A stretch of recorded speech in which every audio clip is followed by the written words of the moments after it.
It's not about you. It's never about you, even when it's about you. Antonia Semanskee.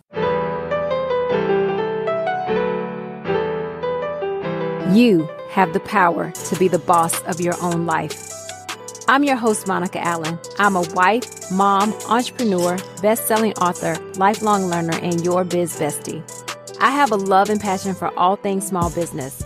Growing my own company from $700 to over 7 figures annually, my goal is to bring you inspiration, business-focused topics and tips, encouragement, and a community that helps you launch, grow, and scale your business, whether you are a dreamer, a side hustler, or a seasoned entrepreneur.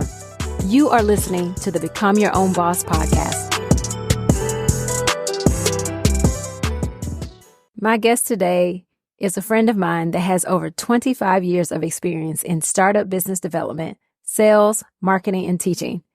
Antonia Semanskee brings the best of data analysis, strategy, and practical knowledge to the art of social media marketing and PR for business results. Now, I call her Toni, and I've known Toni now for 4 years, and I'm so impressed with the expertise she brings to utilizing social media in your business.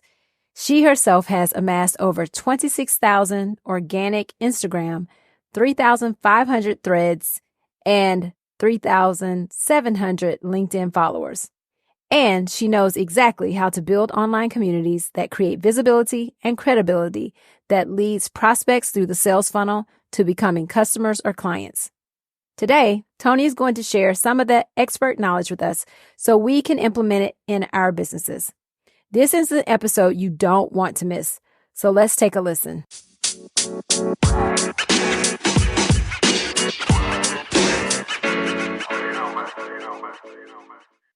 Toni, thank you so much for joining me on the podcast today. I'm so excited to have you here. Monica, I am so excited to be here, and I'm thrilled to be back. Yes, and I'm thrilled to have you back. I want to start with something I saw on a post of yours. Recently, you posted on your Instagram account, and it said there's 2 ways to use social media in business, like an influencer versus using it like an expert. And this resonated with me like more than you know. It just hit me really, really hard. And I know the podcast is here to serve small business owners and help them be successful. Can you speak more to that post and what we actually need to be doing when it comes to our social media? Oh, thank you for addressing that post. It is dear to my heart. That message has been one I have been really working to get out into the world the last year after working with businesses that are what I call offline, that are businesses that are not creators. They're using social media kind of randomly, and they don't really know how to get a presence online. What happened when COVID hit really impacted businesses and how they approach social media. We know that influencers, people who are stars, movie stars, athletes, when they post on social media, they already have a following and they're already known for something that they've achieved.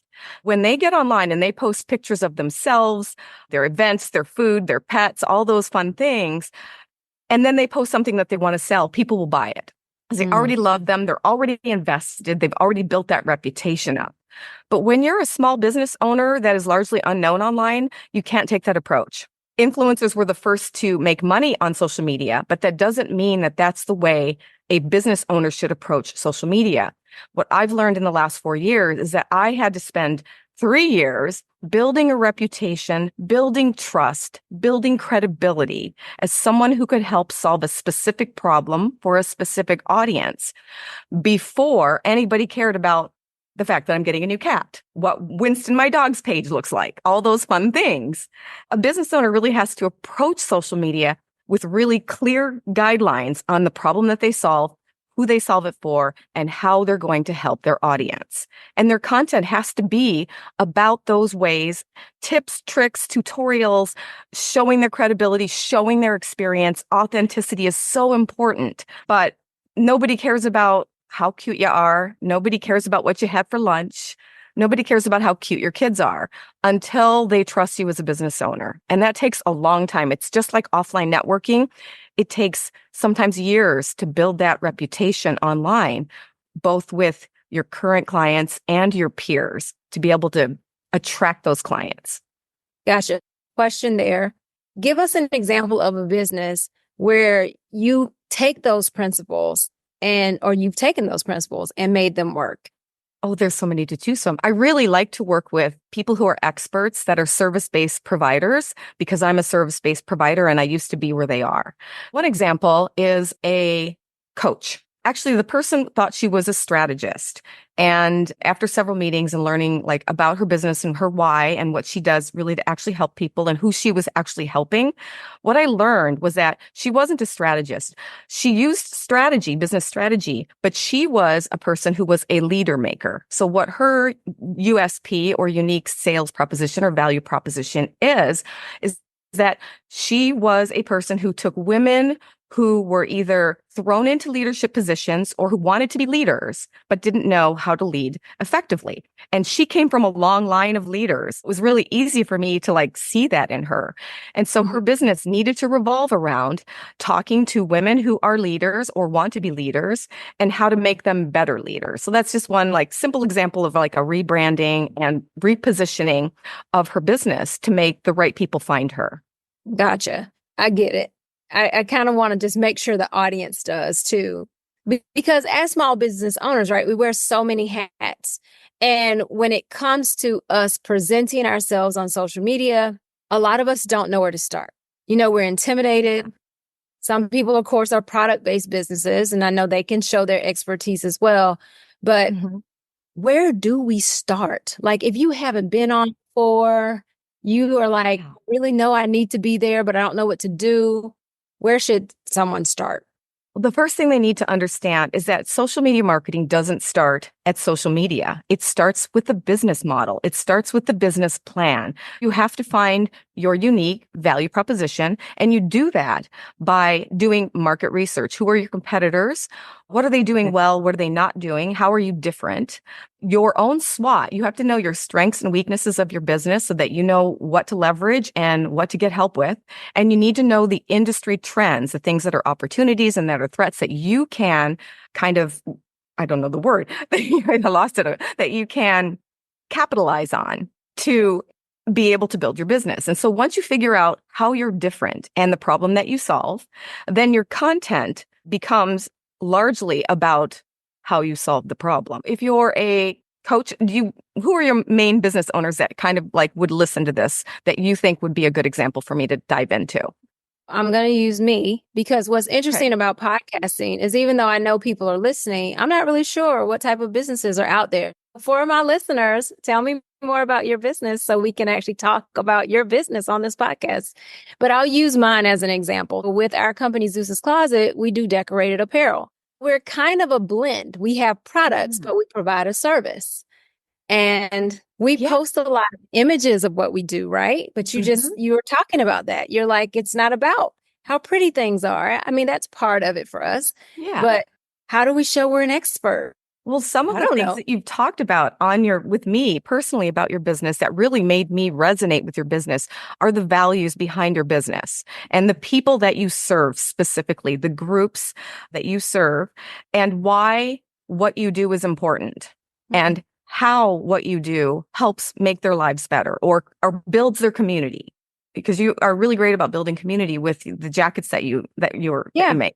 Looking at like talking about your processes, the behind the scenes, how we do what we do, why we do this, what our values are. Sometimes with product-based businesses, and you guys are right, you're kind of service and product-based. Sometimes a product-based business will attract people based upon the values that people resonate with. And I think for you, that's really important. And talking about what are our values? Why do we do what we do? Why are we experts at what we do? How do we for you could be talking about the materials too, because you're such high quality. And how do you vet out your vendors? What makes, for instance, why did you choose one vendor over another? Is it because maybe they are a group that is underserved? Maybe it's so what causes you to choose what you do? For instance, an example of that is a children's clothing brand that I was helping a while back. And they had artists that they chose to create the art for the fabric. And when I learned the story behind why they chose the artists, that really resonated with me. They were women, they were moms, they were people that had no voice, and they were giving them a voice. And some of the other values of the business, like how they give back to the community, were areas that were resonating with me. I thought if I had little kids, I would buy your clothes just because I love your company. And I like feel the same about your jackets. I wish I were in a sorority so I could like have a jacket because I love the community it builds. And when you talk about those things in your content as well as in your messaging, it becomes bigger than just the products themselves. I love that, Toni. Thank you for helping me because we don't do those things right now. I mean, literally, we just post images of things that we do, but I haven't talked about the materials and the manufacturers and the vendors and why we choose. I love that. Thank you for sharing. You've helped me come up with some more content. Now I've just got to build it out, right? I'm so excited. Just give me a call. I'll help you. I could do it in like an hour. I can have your content plan out for you, your pillars. No problem. This is why you're an expert at this. Speaking of expert, you being an expert in your expert topics, one of your expert topics is around SEO, how to make the Instagram algorithms work for you. All I can say to this is tell me more because I don't even really know the right questions to ask around this. But how do we do that? But the first thing you have to understand is that when you're on Instagram, it's just almost like being on Google. When people come to Instagram, they can type in the search bar what they're looking for, the help they're looking for. And there are only two places on the Instagram bio that are searchable. The first part is the name at the top or the handle. And the second part is the headline section, which is also called the name. It's really important that you have cohesiveness in your messaging and your brand across all platforms. What you have on your website should also be on your Instagram. Your messaging there, your keywords that you're using on your website should also be in that headline spot that's on the Instagram page. But that it goes a little bit further than that. Once you have your bio optimized with the problem that you solve, who you solve it for, with those keywords specifically that you have to vet out and find out, are these what people are searching for? To make sure that you're hitting those targets that people are looking for and they'll come and find you. But then it goes all the way into your content. You have keywords that you need to use, not only in your bio description, but they need to be in your actual post. Like have a headline. If you have a photo of something, have a headline with a keyword in it. And then in your caption, do the same. Add those keywords. What I do for my clients is I create a signature for them that goes on their bio, but it also goes on every post. And it contains the main keywords that they need about the audience, the industry, the niche, and the problem that they solve. All I have to do, or they have to do for their captions, is add the keywords about the topic. And then once you have your keywords in your caption, you need to make sure that you put them in the alt text so that people who are impaired can get that description, and the algorithms will pick that up as well. It kind of creates this whole cohesive group where the algorithm knows exactly what you do, who you do it for, and then of course that piece de resistance is the hashtags. Make sure they're really vetted specifically for that post. I have a group of hashtags that are my main hashtags that describe those same things that are in my bio. I always use those, and then I add hashtags that relate to the topic. When you have a cohesive set of keywords and hashtags, and it's on your account, and it's even on your website, it makes it really easy to get visible and found. Wow. You gave us like 10 tips there. That's a lot, I know. But I have a couple more questions around that because one, how do we know what people are looking for? How do we figure that out? Oh, well, I usually like to start with competitor research, right? So you want to see what the people in your industry are doing right, what people are looking for. Then I go to Google Trends, and there's some what they call evergreen keywords that are out there that all service providers need to know. And I got that from a guy by the name of Ryan Levesque, and he wrote the book Choose, and he uses this process. It's one of his processes. You go to Google Trends and you add a keyword that you think people might be looking for to find you. Like for me, one could be Instagram marketing. And I would compare that to 3 of the evergreen keywords, which would be beekeeping, believe it or not, improved memory, and leadership skills. There's like 7 or 8 of them that are always evergreen. They go up and they go down, but they're always like, there's always a need for them. People are always searching for those keywords. And then you look to see if your category falls within that sweet spot.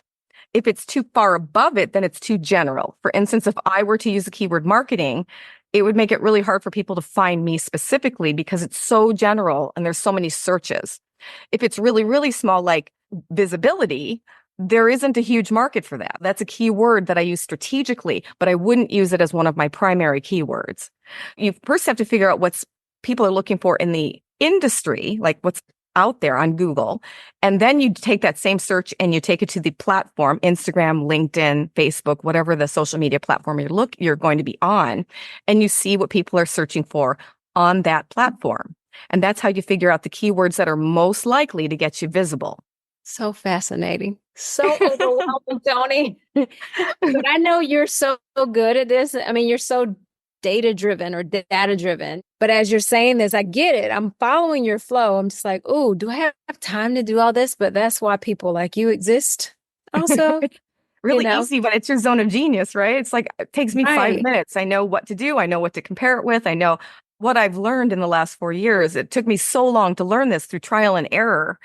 But now it's easy, like anything. Once you've done it for a long time, it gets easy. Yeah, very true.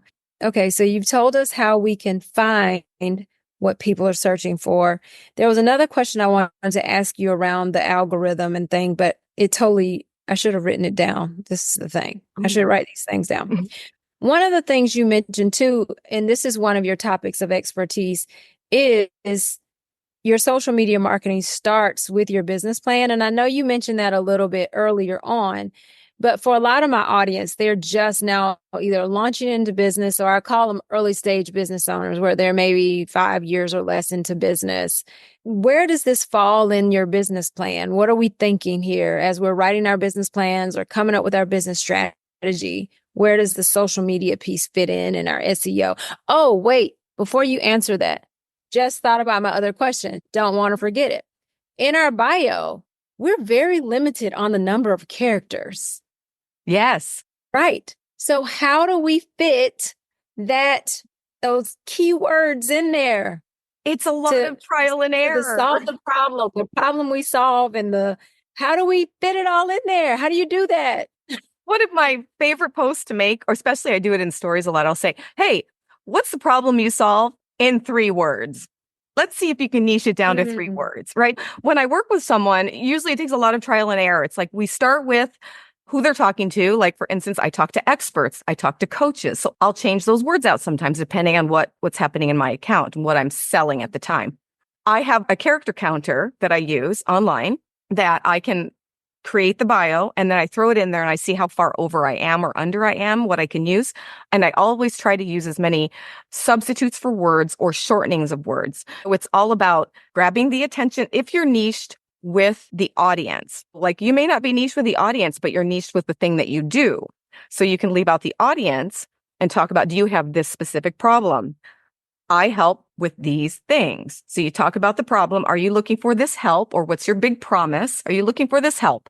Do you want to reach this goal? Do you want to stop having this problem? Well, I help you. Boom, boom, boom. 3 things. I help you reduce stress, whatever it is, the 3 things that you can come up with that describe what you do as an expert, and you keep it really short. It's bullet points. I love bullet points to start, and that does really help you really niche down on your words to get really clear on the right words that you want to use that will describe what you do, but also be attractive and interesting enough to people that they will say, they'll take a second look and go, oh, what was that? I need to follow that person, or I need to check them out and learn more. Mm-hmm. I will say to everyone listening is to follow you, because you do really post very thought-provoking things that's helpful with your social media presence. Even looking at your bio is helpful. You know what I mean? And I can remember one of the things that you taught me a couple of years ago. And I didn't do this previously, but really focus on building. It's weird. I knew this, but I didn't know this when it came to my social media. Did it in my business all day long, and that was branding. Focusing on your branding, your brand colors, everything being cohesive. I never thought about that with my social until Toni entered my life. Can you speak a little to that as well? Like how that is? It is so important. And I don't even think I realized how important it was until I decided to market offline. I had built this reputation online. And I had rebranded actually 2 times. When I branded the first time, I branded based on what colors I liked and I thought were really corporate and professional, and it didn't work. Then I rebranded to reflect the introverts I was largely working with, the colors that they had on their pages. And what I learned was that that didn't work because what they were looking for from me was something different. I had to rebrand based upon what are the brand values I want that resonate with them that also are my brand values, like knowledge, wisdom, expertise, credibility, reliability, those things. And what are my brand personality traits that attract my ideal clients? Enthusiasm, energy, a little bit of snark, passion, but not in your face way, boldness, people who want to get like they want that energy. And so I went through a branding process that I created over the last few years. And I worked with some graphic designers, people like you, and some interior designers to find the nuance of color. So I was able to choose the 2 best representative colors that would attract the right people for me. And then I had to figure out, well, how can I get recognized and remembered online with my content? Because it's a sea of content. I created a couple of a light version and a dark version of my post visuals. And I was very strategic with 1 headline font, 1 paragraph font, and 1 little signature font. And I was very clear on what my style was. And it was very simple. It's not fancy. It's not like graphic design fancy, but it's doable for any expert. They can copy what I do. And it was different enough from the people who are in my niche that it gets recognized. And I started realizing, oh, that really works. When you brand in a way that it stands out and and your content's good, people will say, oh, that's Toni's post. I recognize those colors. I recognize that brand. And oh, it's going to have something good for me in it. I'm going to tap on it.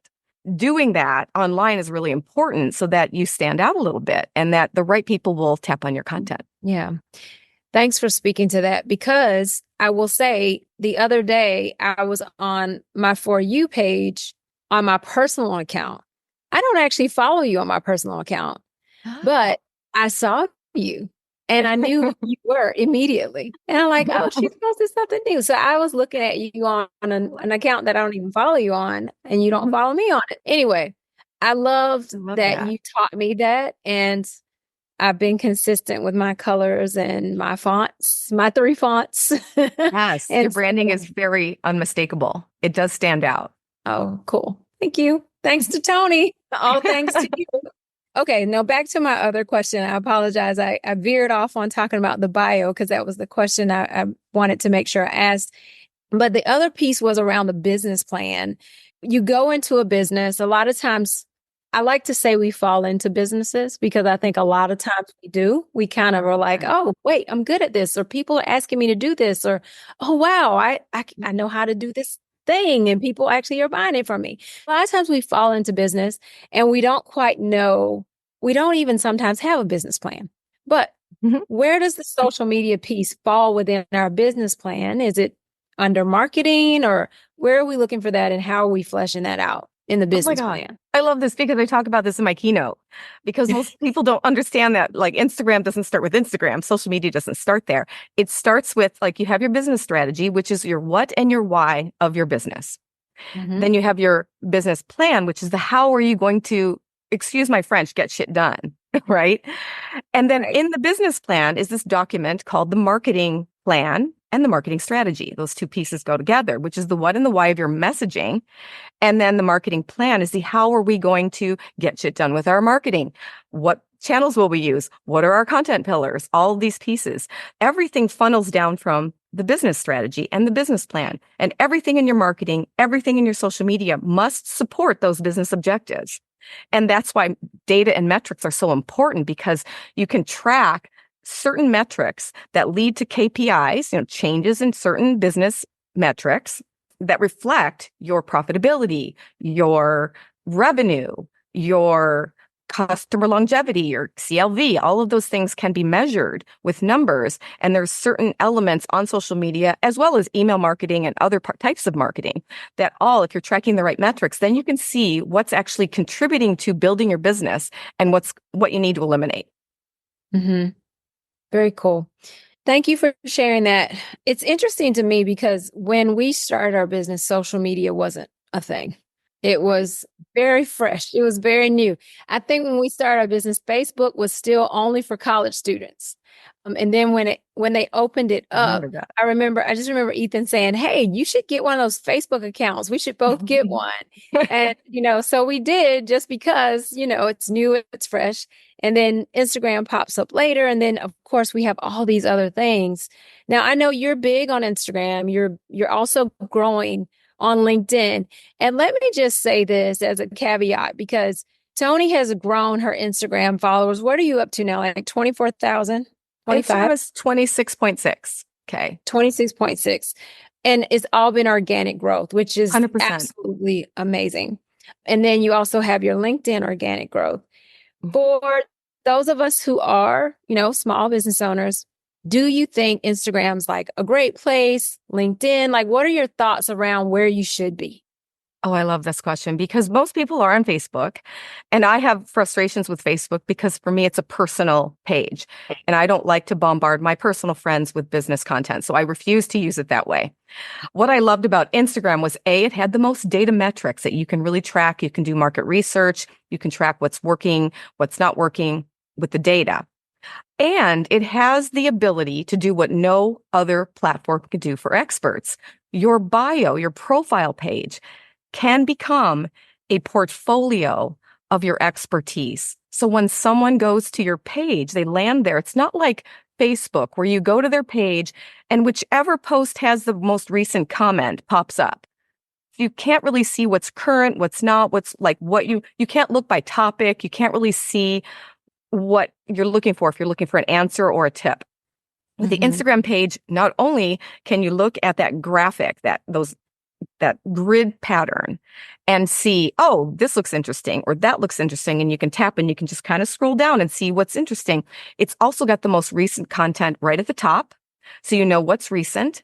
If they have an event going, it goes right to the top. One of my biggest frustrations with Facebook is when I'm in a group and they have an event and I go to find it. I can never find it because it gets lost with all the other posts. Everything's well organized. You can group posts by topic. So you can keep things organized. And it's the only platform that will allow you to build the kind of community that you need to build your business. On Facebook, you can build a community, but again, you can't see like what's happening on the page. When I go to your page and I see your top 12 posts, like your most recent 12 posts, I can look at your comments, boom, boom, boom, right down the line. I can look at who's commenting, what kind of valuable comments are they giving you, and who are those people? Are they people in your industry that are validating your knowledge? Are they past clients that love your products or your services? Or are they random people that maybe were paid that only post great posts? So it's the only place you can see whether or not someone's credible. Yeah. Wow, those are big, huge differences. And I will tell you, I'm not a fan of Facebook. It's fine for personal stuff. I agree with that. I like to post my kiddos there because then their grandparents can see and, other family members, But even with me trying to build like a become your own boss community, or it's very hard on there because half of the time I can't even find my own group. I'm like, how is someone else supposed to find this group? It's insane. But I do like Instagram a lot. How are you finding LinkedIn to be for you? LinkedIn, I was given the award last year of one of the top 12 LinkedIn experts in Seattle, which surprised me because I only had like 3,000 followers at the time. I think I have close to 4 now. I don't spend as much time over there. I find it harder to build a community over there, but I do believe that there is a place for you if you are an expert and you're selling B2B. I believe that you should be there. I am there. I am doing the work, Yeah. but it is harder to build a community there for me. Gotcha. You mentioned Instagram and data or data. I don't know. I don't have a preference for it. I call it data. Data. What should we be looking at on Instagram to know if what we're doing is working? Well, you want to be looking at your bio conversions. When someone comes to your profile, are they converting to followers, which is not as important?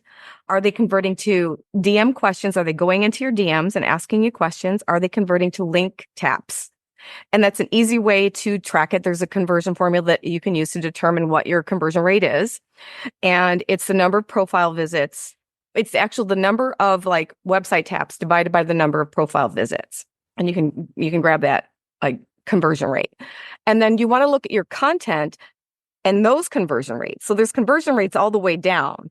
When you look at your content, is your content converting people to profile visits, comments, saves, and perhaps shares, depending on what your strategy is. So all of those different metrics they serve a purpose, basically.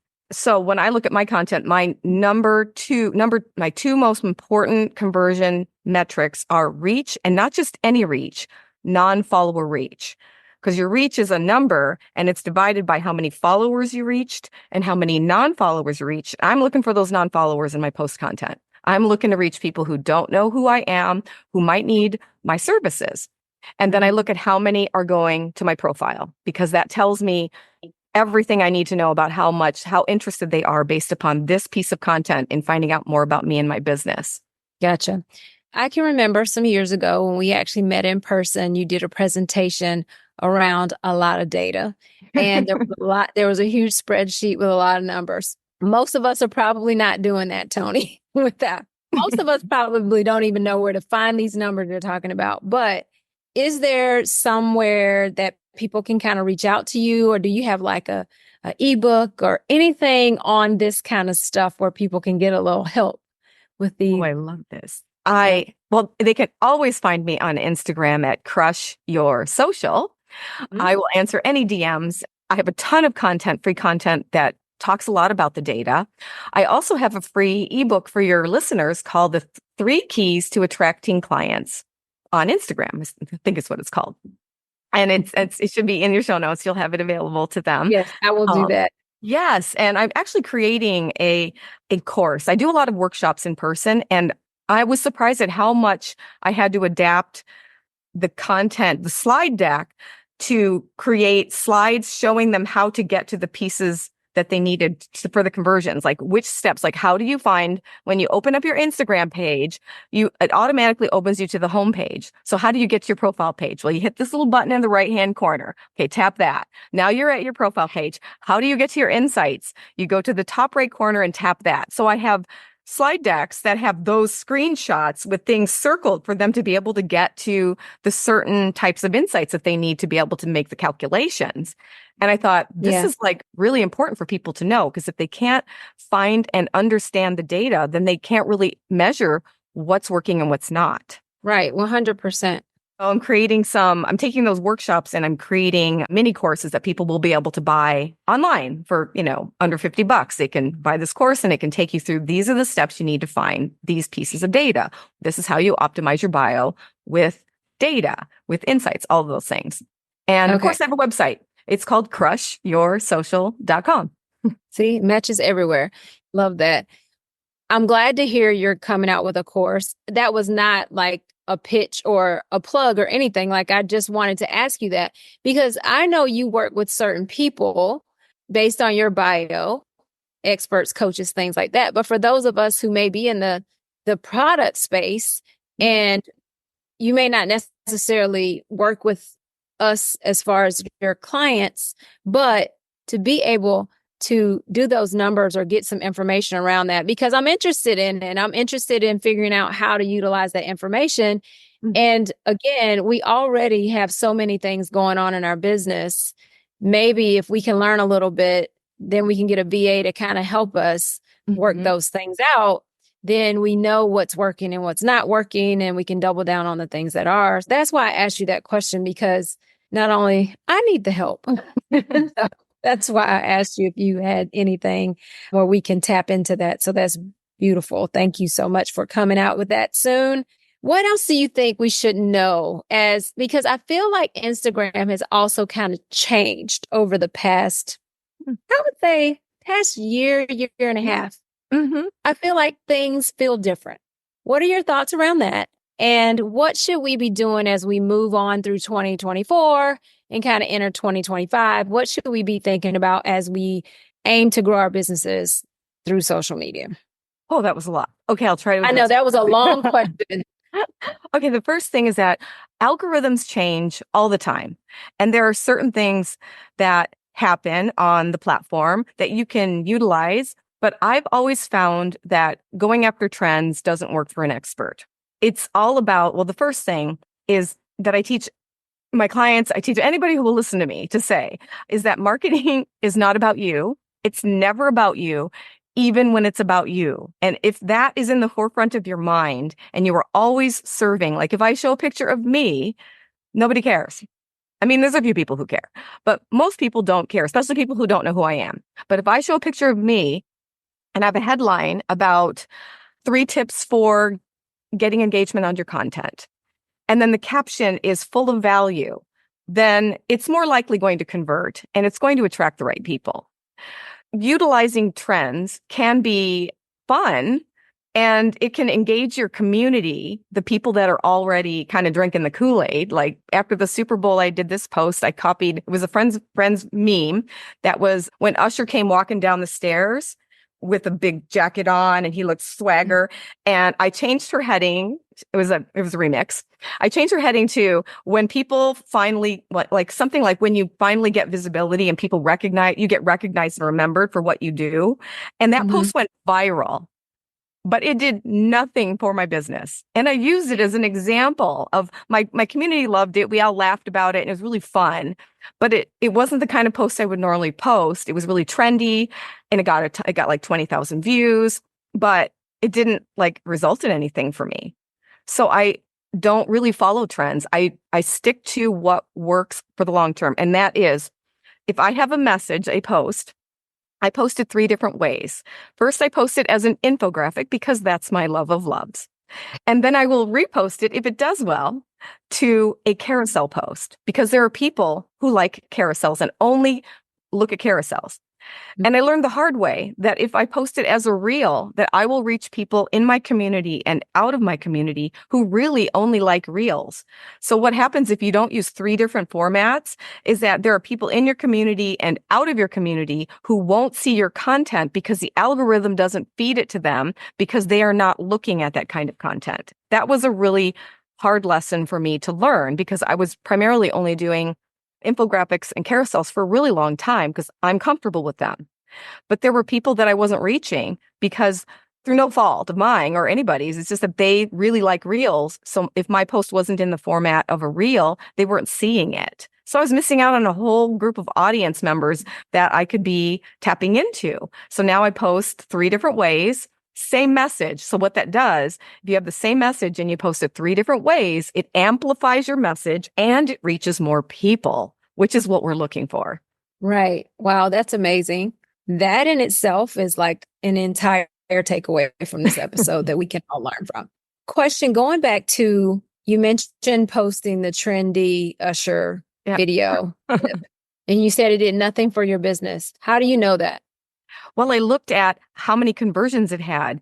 It had lots of comments because people commented and thought it was funny, but it was all people in my community. So I looked at the quality of the people. They were all my friends, or all people, the 2,000 people that are in my core group, right? They were having fun with it, but there were like very few new people. And the few people that were not followers, they weren't necessarily potential clients. They would be like young men who follow football. I was like, ooh, that wasn't so smart. I'm attracting the wrong people here.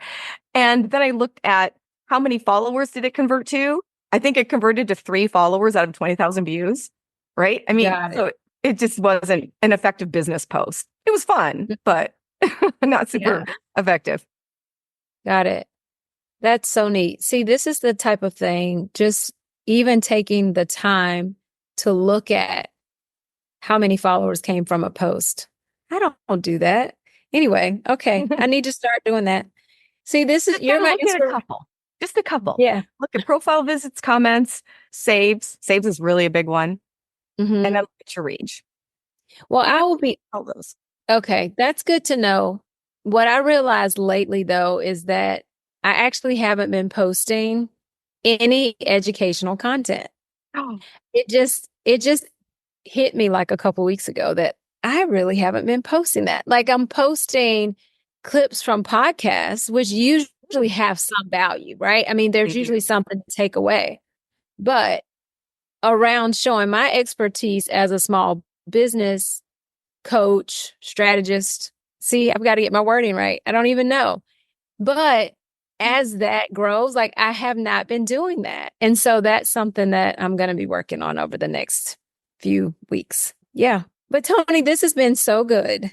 I probably have like a lot more questions I could ask you, but I do my best to keep these not too long. But I'll have you back on the show at some point. I'd love it. Anytime. Yes. So I know Crush Your Social is you everywhere. Is there anything else you want to leave us with when it comes to getting in touch with you, who your ideal clients are, any of that information?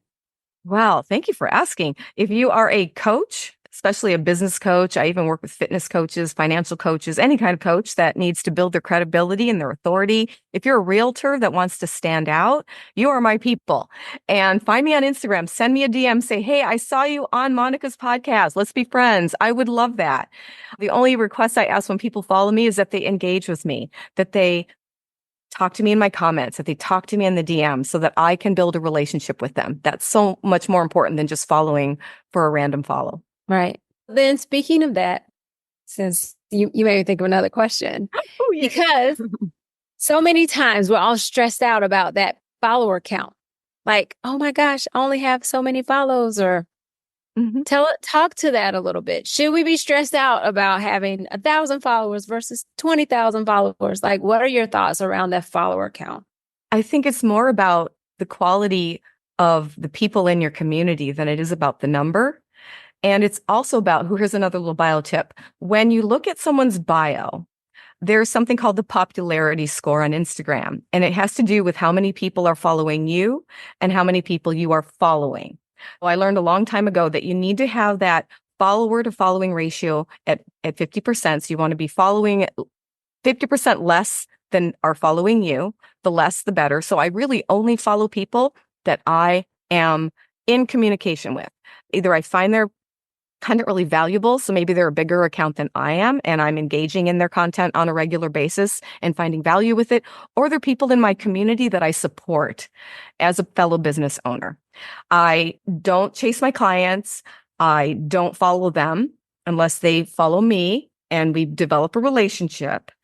And the number of followers doesn't really matter because it will slowly grow over time. It's like Instagram's a long-term marketing endeavor, just like any other marketing endeavor. It's not something that happens overnight. It will grow over time. And if you're growing it the right way by building key relationships strategically with people that are in your industry, your peers, the experts, some of the people that were like big experts when I started are now peers of mine and they're friends of mine because I've spent a long time building those relationships.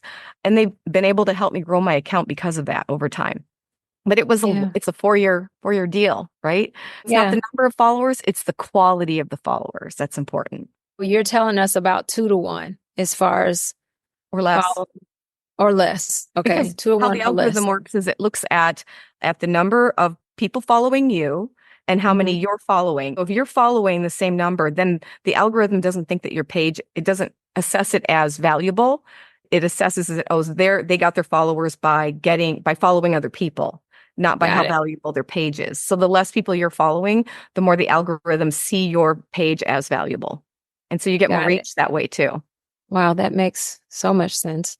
Okay. I think this is going to be the last question. We'll see. I know you are now a small business owner. You left your corporate college job. And I'll tell you guys the episode number that Toni was on to if you want more of her backstory. But tell us about now. How's business for you? How's it going? Oh, I'm not going to lie. Some days it's a grind because there's a lot of behind the scenes work that I still have to do that I don't want to do. And I'm not at the place where I'm consistently making enough money that I can pay someone because I don't want to hire someone. I do hire people on freelance jobs, things like that, but I don't want to hire like a VA or a content creator or somebody that's permanent with me until I know I can pay them a full year of salary. And I'm not there yet. I'm still doing a lot of the work that I don't want to do. And because Me too, Toni, and it's been 20 years. Thank God it's not just me. And then I transferred from being like doing well online to wanting to be known in my community where I'm battling the mindset that marketing is easy. Marketing is unnecessary. I just need a better ad. My kids can do my Instagram, that it makes it really hard to sell because you have to overcome a mindset of this is not important. But I'm here to tell you that if you don't have marketing, you don't have sales. I'm overcoming that slowly with the right clients. And I stopped fighting that battle and trying to force my ideas down people's throats that didn't care. And I started just talking about how if you're an expert and you want visibility, you want to be recognized and remembered as the go-to solution, I can help you. And then I just stopped there. It's going well, but I mean, up and down, definitely. You have good months and bad months, but it's still better than working at a college or being beholden to an organization that makes my schedule for me, tells me when I can go on vacation, limits the amount of money that I can make. I'm only limited by how hard I want to sell. I mean, that's the bottom line. I just need to sell harder. I just need to go out and like get more appointments if I want those numbers to be up. It's all up to me. And I'd rather be there. I gotcha. I'm right there with you. I understand it. This is how we are our own boss. Yeah. Well, Toni, thank you so much for joining me on the podcast today. You are greatly appreciated and your expertise is just fabulous. Thank you so much. Thank you so much for having me. I've been so looking forward to being on this podcast again with you. I love your audience. I love your podcast. In fact, your last guest, I was just listening to the interview you had. She was so thorough and so smart. I've got to go back and listen to it again. There's so much value to this podcast, so I feel honored to be part of it. Well, thank you for being a part of it. I appreciate it.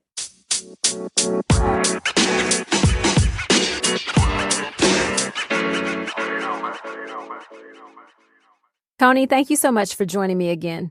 Toni was a guest back on episode 106, so go back and check that out as well. I really appreciate her coming back on the show and continuing to deliver such useful and valuable content to the Become Your Own Boss audience. I have put all of Toni's contact info in the show notes, and I strongly suggest you all follow her on Instagram and make sure you grab her freebie. I have added that link in the show notes also. You know, there are things in social media that are constantly changing. We often hear about the algorithm is doing this or the algorithm is doing that, but there's something about focusing on building a brand that wins each and every time. I want to also leave you with just a couple of takeaways that I received from Toni. Okay, actually, it's more than a couple, but I want to leave you with some takeaways from this episode, and I'm sure you probably have others, but I want to pull out a few of the ones that I caught and wanted to just reiterate. Number one, ensure that your social media is leveraging and capitalizing on your strengths, weaknesses, opportunities, and threats, also known as SWOT. I discussed SWOT extensively in episode 187, which is part 6 of the Kickstart Your Business series. In this episode, I walk you through doing your own business SWOT. And I strongly suggest you walk through this because knowing this in your business allows you to make sure you're creating content around those things. So for me, I can highlight in our content our rush services or the fact that we have no minimums. Those are just a couple of examples because to me, those are strengths that our business has. And so you can do the same thing as well. Number 2, be consistent in your messaging and branding on all platforms. This is when it comes to your bio, your website, everywhere you're seen, you want to make sure that your message is consistent. Number 3, use keywords in your bio. Take those same keywords and make them part of your headline and your actual post, as well as your caption. Number 4, spend some time branding your social media, just like you work on your overall business brand. Toni talked about her colors. I talked about how she helped me with my colors, and we talked about fonts, but it makes us recognizable. And we want our overall business brand to be like that, but we also want our social media to be the same way. Then there were just like these nice little concise gems that I caught. And they are: ensure that your social media content reflects your business objective. Amplify your message by posting 3 different ways: carousels, reels, and infographics. Reels will reach people in your community and outside of your community. Another one is, as an expert, don't worry about the trends. And lastly, quality of your followers is more important than the quantity. I'm going to leave you with one last thing because I feel like Toni left us with a challenge. And that is, what problem do you solve in 3 words? I like that question. And so I thought about our current embroidery business, and I came up with embroidery with no minimums as one. And then the other one, I have a question. Need it fast? That's the question. And so 3 words.